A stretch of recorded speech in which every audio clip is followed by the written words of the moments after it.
Está iniciando ainda esse contato com a população indígena, com a saúde indígena, tentando superar alguns obstáculos que existem entre a parte estadual, né, a Secretaria Estadual, com o DICEI Tocantins, no caso. Né? Está sendo o nosso primeiro contato com o DICEI Araguaia, ou com um evento organizado pelo DICEI Araguaia. A minha pergunta depois da ação que a gente participou na aldeia Canoanã, lá em Formoso do Araguaia, ficou na minha cabeça, né, particularmente, uma lacuna muito grande em termos de que, nos serviços de saúde, a gente não encontra uma pesquisa, não encontra conteúdo que nos revele acerca das culturas indígenas, que são diferenciadas de acordo com cada etnia, tem suas particularidades. Também percebemos uma certa preguiça mental, no sentido de que os profissionais da saúde, eles não se apropriam ou não vão além,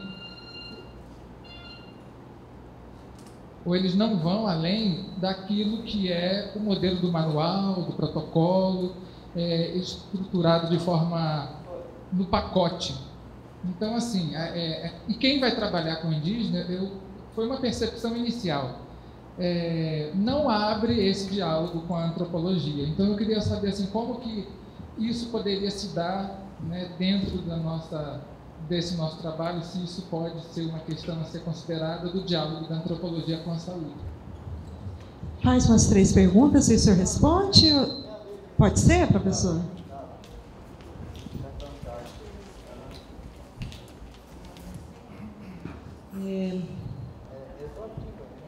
Eu queria falar um pouquinho assim, eu sou da saúde mental, né? E acho que uma grande questão que fica passando sempre nas nossas reuniões, né? E da RAPS e com essa tentativa de fazer essa integração com a saúde indígena, é uma questão assim, cada vez mais, né, que a cultura, que os indígenas se aproximam da nossa cultura do SUS já implantado, né, com o sistema de regiões diferenciadas, as regionais, e até mesmo com conceitos de saúde mental que não estão tão próximas da realidade deles, né? Então, ouvindo hoje o professor falar, a minha preocupação aumentou ainda mais, no sentido de que cada vez mais, né, que essa aproximação acontece, não seria um movimento até ao contrário de saúde, sim de adoecimento, né? Uma vez que eles passam a abrir mão de muitas formas de vida, né? De pensamentos, de vivências que são próprias, né? Da cultura deles, né? Enquanto já estruturados, e que a gente, ao tentar chegar mais perto de que, sei lá, a questão da pagelança com os delírios, né? A gente trazer isso de uma forma única, já conceituada né, como doença, né? Eu não sei se eu estou conseguindo transmitir um pouco dessa angústia aí. Eu acho que no caminho de querer fazer saúde, muitas vezes a gente está provocando mais adoecimento, né? E é uma questão que eu gostaria muito que a gente pudesse falar muito disso aqui, né? Mais um, e aí a gente passa para a professora Thay responder. Sim. Queria parabenizar a fala do professor Salles, porque o que ele colocou para a gente aqui é muito interessante. Eu sou da etnia dos Canela, e para nós indígenas, entendeu? Ouvindo isso aí, dá para a gente se inteirar diante da evolução, e a gente está acompanhando, né? Toda essa história, entendeu? E saber que as coisas estão evoluindo e que nós temos que acompanhar, porque se nós ficar parados no tempo, entendeu? Dando aquela origem à nossa cultura, entendeu? Nós não vamos estar, é o que está acontecendo hoje, por isso que hoje nós estamos, os indígenas estão sofrendo, tendo problema com droga, bebida alcoólica. Então isso é muito importante, pelo menos para mim, hoje abre minha cabeça para me levar essa mensagem, uma outra metodologia para a nossa cultura indígena. Professora Thaí? Eu acho que foi muito bem colocado pelo amigo Canela, muito bem resumido o que a gente tentou falar aqui mesmo. E eu acho que esse diálogo ele é fundamental, né? E sem ele, e sem a compreensão holística do global, acho difícil qualquer ação ter uma eficácia. Então, por isso, mas eu acredito que com as pessoas que eu já conversei, aqui de Goiânia, Belém, a Elaine, mais outros que eu não lembro do nome, eles sempre procuram a gente sempre faz uma roda de conversa, né, no sentido de buscar, de alertar, né, e de buscar um caminho mais seguro. Então, eu acho que o que foi colocado aqui não foi propriamente uma pergunta, mas eu fico satisfeito porque, na realidade, quando a pessoa... porque tem duas formas de angústia, né, como a colega ali falou. Então, quando vocês ficam angustiados, eu fico satisfeito, porque tem duas formas de angústia. Uma angústia é a angústia metafísica, que a gente percebe o problema, estamos vivendo esse problema, então vamos buscar uma solução. Tem solução? Vamos buscar em conjunto essa solução. Então, fico satisfeito por isso.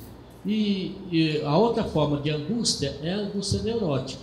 Então, o que eu acho que nenhum de vocês aqui tem, todos nós estamos participando desse seminário, é com o intuito dessa angústia metafísica, né, de buscar soluções para os problemas que tem atualmente. Por quê?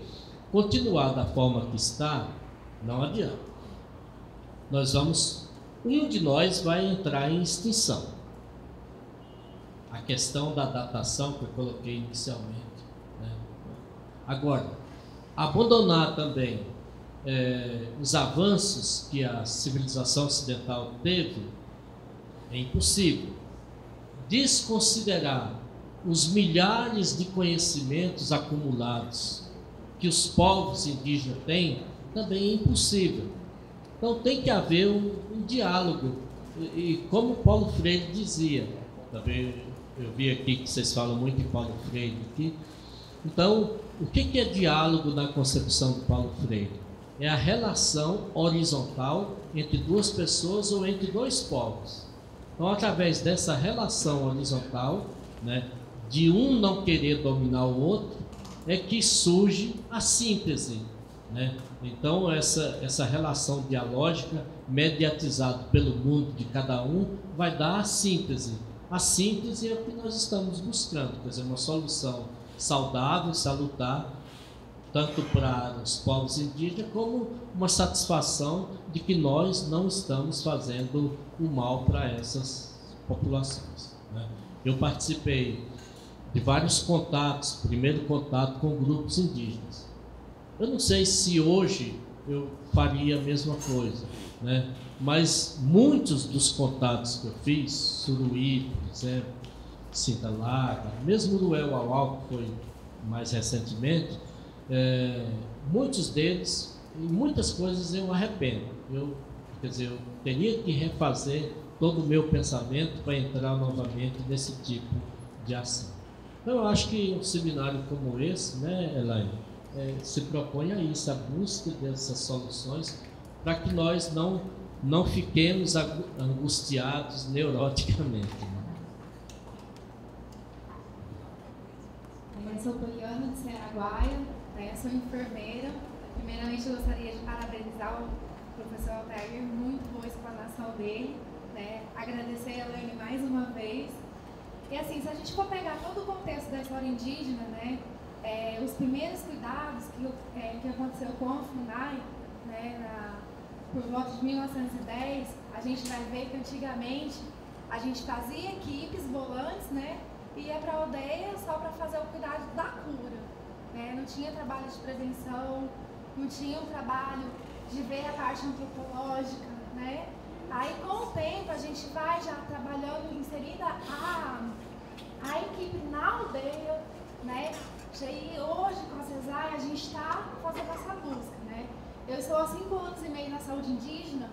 Quando eu entrei no primeiro contato em aldeia, né? Eu fiquei morando 2 anos, vim em São Paulo, morar no Mato Grosso, onde eu tinha internet, tinha luz, tinha tudo de bom, né? Você chega na aldeia e eu fiquei 9 meses, nem energia não tinha, né? Então, assim, é um choque cultural muito grande para mim também, né? E foi um contexto, assim, que eu me deparei e que, realmente, essa parte antropológica, se a gente não ter essa percepção, vai ser muito árduo, né? Essa luta. A gente vai, se a gente não parar e falar assim, vamos estudar um pouquinho de antropologia, eu descobri a cada dia uma coisa nova, né?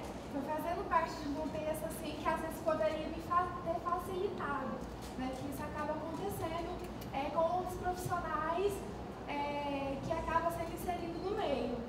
E até na época assim eu tentei procurar, tentar estudos, só que realmente não é fácil, né? Que hoje assim eu me sinto mais à vontade por estar já há um tempo a ter mais essa percepção, né?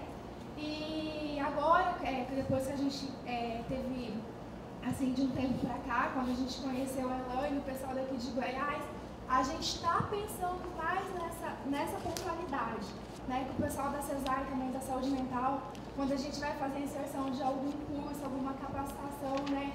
A gente está procurando a inserir, né, nesse contexto, essa parte antropológica, né? Nós temos um médico também que é da CESAI, que é servidor, que é o Dr. João, né? Ele fez antropologia, então assim, sempre a gente está tentando, é um trabalho de formiguinha, né? Mas com o passar do tempo, e assim, é uma preocupação nossa também, porque a gente não tem somente unida dentro do distrito, né? A gente trabalha, tem distritos aí, ó, tem 10, 11, 12, né? A gente está com 7 etnias lá.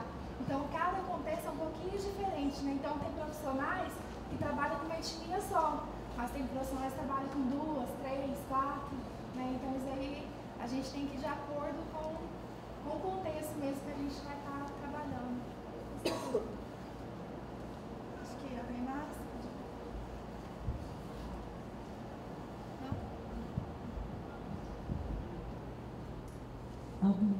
Mais uma colocação, gente, do professor? Sim, você pode passar para ele, o microfone? Perto aí do...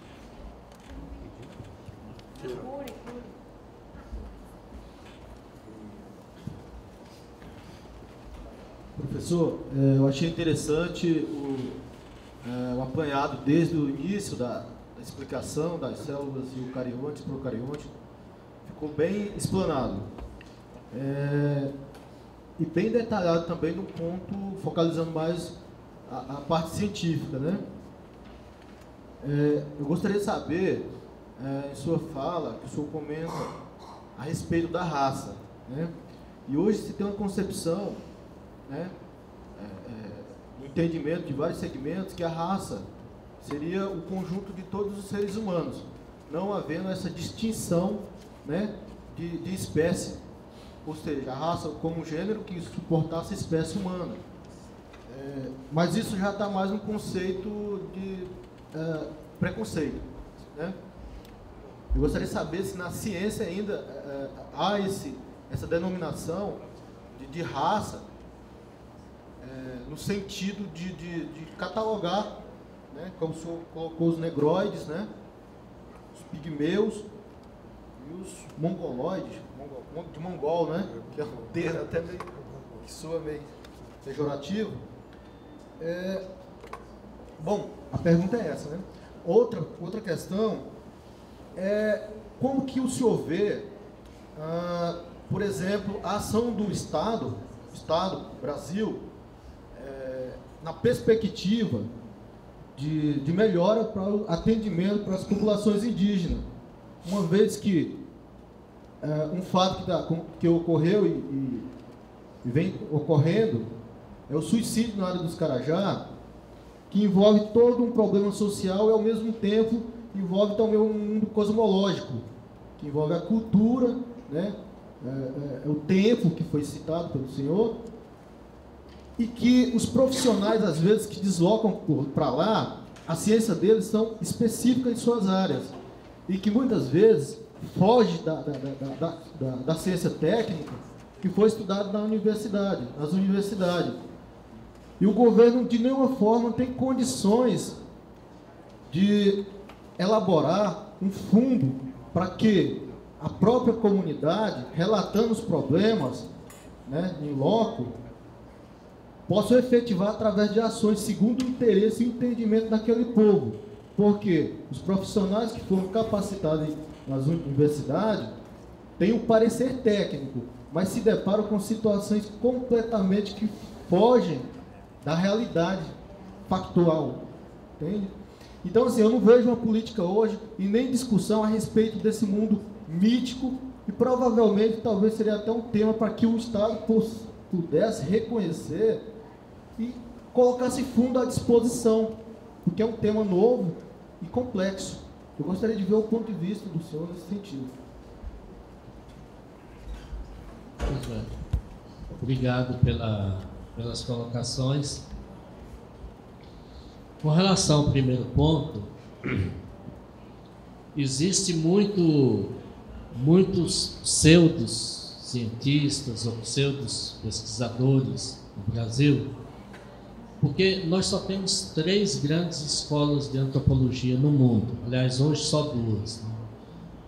Que é Moscou, Washington e Santiago do Chile. Santiago do Chile fechou, foi a escola que eu estudei, era mantida pela ONU, fechou, porque são cursos muito caros, cursos de longa duração, 6 anos e 9, 10 horas diárias, né?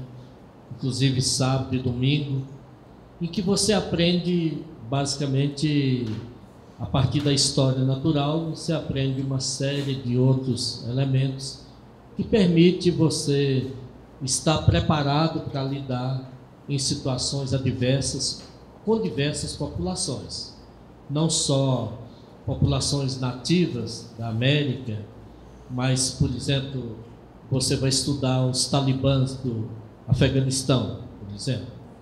Então, esse antropólogo geral, essas escolas formam pessoas para isso também, né? Você vai estudar o ISIS, né, o Estado Islâmico.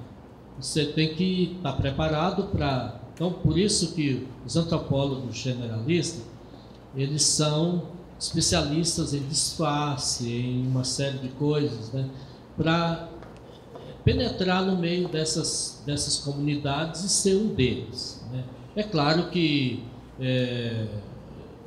técnicas de sobrevivência, uma série de coisas são aprendidas no curso, sempre de maneira muito holística e muito rígida, inclusive técnicas de sobrevivência, etc, etc. No Brasil, infelizmente, nós não temos formações de antropólogos com formação geral, né, que a antropologia é história natural. Em síntese, na realidade, a antropologia, etimologicamente, significa o estudo do homem. Mas a psicologia também estuda o homem, a psiquiatria também estuda o homem, a medicina também estuda o homem, a sociologia, a geografia. O que há de diferente? É que a antropologia estuda o homem como animal e as coisas que esse animal faz. Essa é a grande diferença que existe. Então, se você não entender isso, você não vai entender de maneira geral. Então, infelizmente, no Brasil, o que existe é um tipo de antropologia social carregada de preconceitos que vêm da sociologia ou da política, né? A Segunda Guerra Mundial, em função do Hitler usar dizer que a raça ariana era superior a outras raças humanas, isso é só uma questão política. Isso não tem nenhum fundamento científico, né? Então nós, antropólogos, sabemos que isso é só uma questão política e não tem nenhuma fundamentação científica. Mas os sociólogos, os historiadores, não percebem isso. E aí, quando você fala raça, eles até tremem na base achando que você está menosprezando. Não é. É claro que há 40 mil anos, ou 20 mil anos, ou 10 mil anos, nós tínhamos muito mais bem definida as raças negroides. Você não pode dizer que um negroide é igual a um Inuit, por exemplo, que vive no norte do Japão.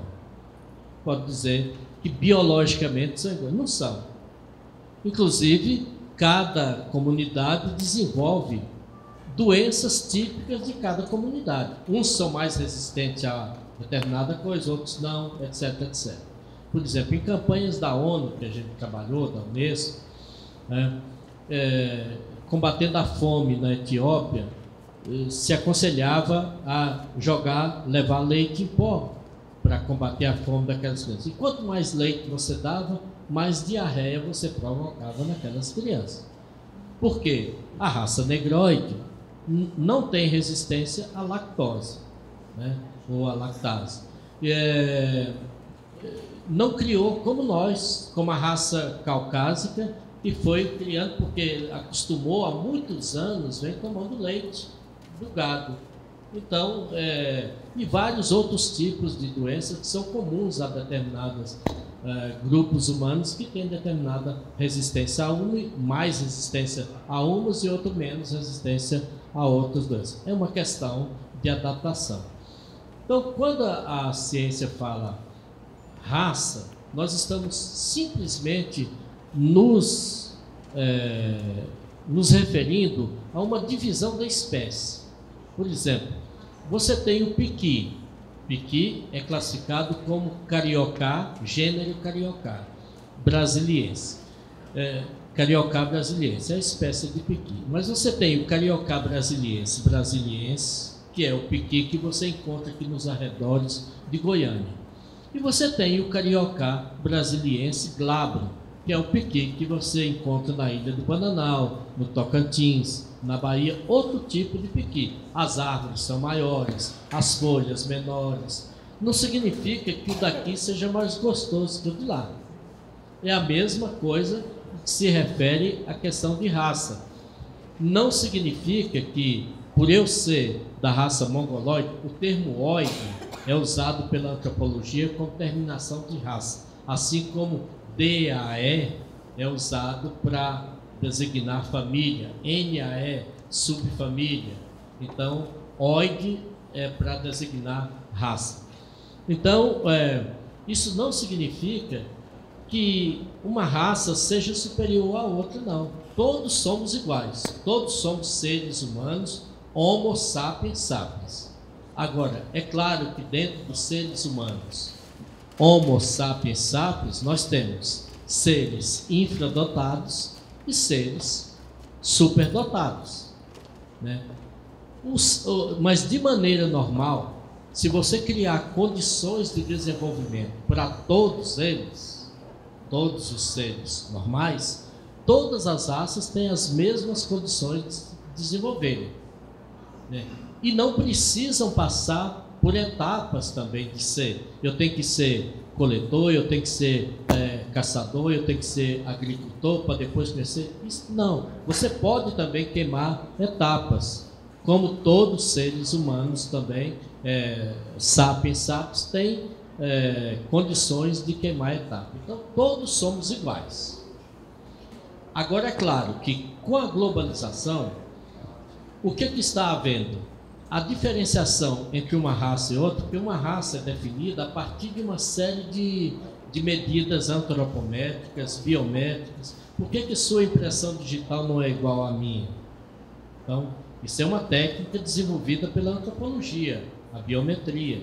Por que o crânio da Verônica é mais feio do que o meu. Então, também uma técnica, a medida vai definir o tipo de crânio que ela tem. Então, se ela é mais negroide, se ela é mais caucasiana do que eu. Então tem os parâmetros em que você encaixa cada uma dessas medidas nas caixinhas. Isso se chama taxonomia. É uma ciência que se dedica à classificação, em ordenar o caos exterior. Essa é a função da classificação. Então, pode ser que a Verônica esteja mais próxima. E hoje a taxonomia já evoluiu muito mais através da cladística, que estuda essas classificações com base no DNA das pessoas e dos seres. Então, está muito mais evoluído. Bom, então, todos nós somos iguais. Isso é uma coisa que eu quero deixar claro. Isso não significa que você tem que abandonar um conceito taxonômico de divisão de espécies. Né? Porque você vai trabalhar um dia com cachorro, por exemplo, como eu dei o exemplo aqui, você vai ver que todos são cães domésticos, mas você não pode comparar um dog alemão com são raças diferentes, se cruzam entre si, têm a mesma capacidade, etc, etc. Alguns têm uma habilidade mais desenvolvida para farejar paca, outros têm habilidade para perseguir onça, tipo cachorro-ronceiro, por exemplo, e assim sucessivamente. Então, isso não significa que uma raça seja superior à outra. É claro que cada raça desenvolve, pelos mecanismos de adaptação, mais habilidade para desenvolver tais conjuntos de atividade do que outros. É só isso. Né? Não existe uma inferior à outra. Agora, com relação ao que você coloca quanto ao papel do Estado, enquanto o mercantilismo, enquanto a ideologia de ocupar espaço, de transformar áreas em fronteiras econômicas, enquanto o PIB for medido pelo valor econômico, pela aquisição, pela exportação, e não pela qualidade de vida, eu não vejo solução. Então, qual é a solução? É uma mudança geral de parâmetro de você entender que populações indígenas, ou populações ribeirinhas, embora sem eletricidade, né, embora sem uma porção, sem internet, sem tudo, são mais felizes do que nós que temos isso. Há uns anos atrás, até eu participei de uma reunião, estava nos Estados Unidos ainda, quando eu recebi o relatório, participei de uma reunião na OEA, em que saiu a classificação das cidades brasileiras. A cidade brasileira com melhor qualidade de vida do centro-oeste brasileiro era Chapadão do Céu. E a menor era Buritinópolis, entre Alvorada e Riachão, Alvorada e Mambaí. Agora, como é medido isso? Chapadão do Céu é uma cidade que foi construída por migrantes gaúchos. Você anda na cidade, vê aquelas mulheres gordas, aquele pessoal gordo, mexendo com banco, e tudo respirando veneno batido na soja. Mas o índice per capita é muito alto, muito elevado. Então, todos têm dinheiro no banco. Você chega em Buritinópolis, ninguém tem dinheiro no banco. Mas estão as lavadeiras lá, sem água encanada, lavando as roupas no rio, fazendo suas cantorias, os meninos nadando no rio, curtindo a felicidade, curtindo a vida. Então, são duas maneiras de você ver. Ou você analisa uma realidade baseada na felicidade, ou você analisa uma realidade baseada no acúmulo de dinheiro. E aí, que é o que o Brasil faz. Então, essa defasagem faz com que surjam cobiças sobre o território indígena. Então, o que motiva, o que dá autodeterminação aos povos indígenas? É o seu território, é a manutenção do seu território. Mas o agronegócio desenfreado está de olho gordo ali em cima. E qualquer chance, eu vou tomar parte desse território.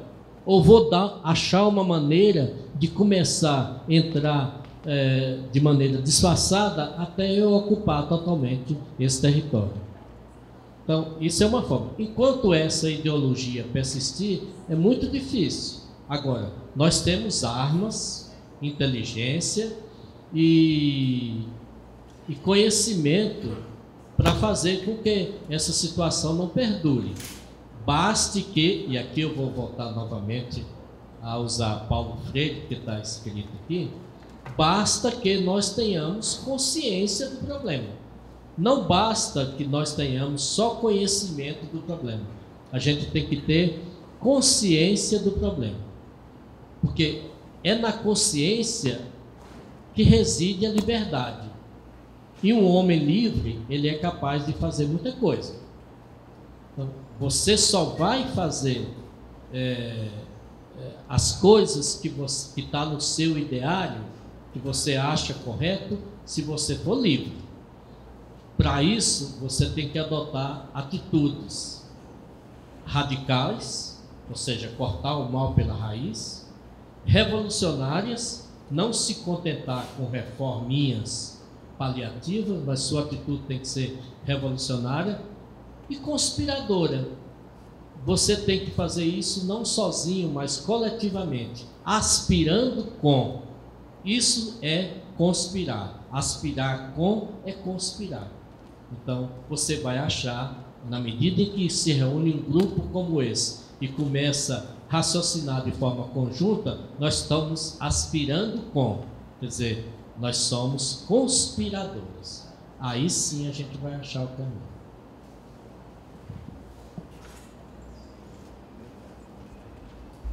Belém não vai falar nada, não. Professor, quando o colega lhe falou, ele se referiu ao termo mongoloide como sendo pejorativo. Acredito eu que ele estava associando o termo mongoloide com a síndrome de Down, que não é uma raça, é uma síndrome, a trissomia do 21.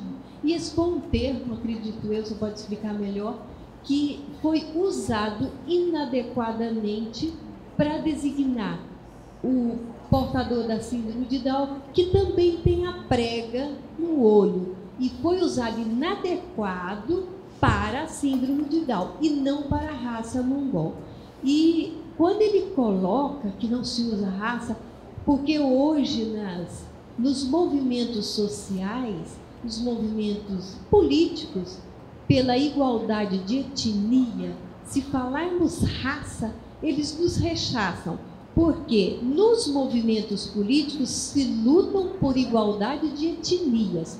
Por exemplo, os nossos índios são descendentes mongoloides como os japoneses. E os japoneses não são discriminados numa cultura global, mas os nossos índios são. Então, apesar de pertencerem à mesma raça, então quando se fala em lutas pela igualdade de etnias, aí sim a luta é por etnias e não raças, porque em uma raça podemos ter várias etnias, uma discriminada e outra não. Concordo plenamente. E só reforçando uma coisa que sobre o preconceito que eu queria colocar aqui, por exemplo, a queimada no Cerrado, né? Se surge uma queimada no Cerrado, imediatamente os meios de comunicação vão lá e cobrem, e você vê a ignorância falando mais alto que todos, falam, foi um incêndio criminoso, todos falam isso. Quer dizer, isso é um preconceito que se criou contra o fogo. O fogo é um elemento da natureza. Se eu quero preservar o Cerrado, eu tenho que viver com fogo. Agora, se eu raciocinar dentro do raciocínio da agroindústria, o fogo afeta o solo do cerrado. Ele vai diminuir, ele vai acentuar o oligotrofismo do solo do cerrado. Não vai ser o solo vai ficar mais pobre e ruim para a agricultura. Mas eu não estou pensando em agricultura, eu estou pensando em preservar o cerrado, que precisa de um solo oligotrófico. Então, mas criou-se um preconceito tal de que o fogo é nocivo. Mas nocivo de que maneira? Eu estou raciocinando como preservacionista ou estou raciocinando como agrônomo, defensor do agronegócio? Então, isso que você falou vem muito de encontro a esse raciocínio. Esse tipo de preconceito a gente tem que acabar e ao invés de ficar nas futilidades, a gente tem que aprofundar nas questões para saber como eu vou hastear uma bandeira e que essa bandeira não seja ali ou depois rechaçada por falta de base.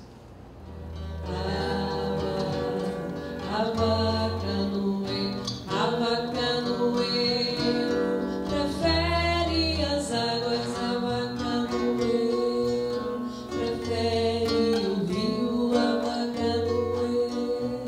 prefere os peixes, prefere remar, prefere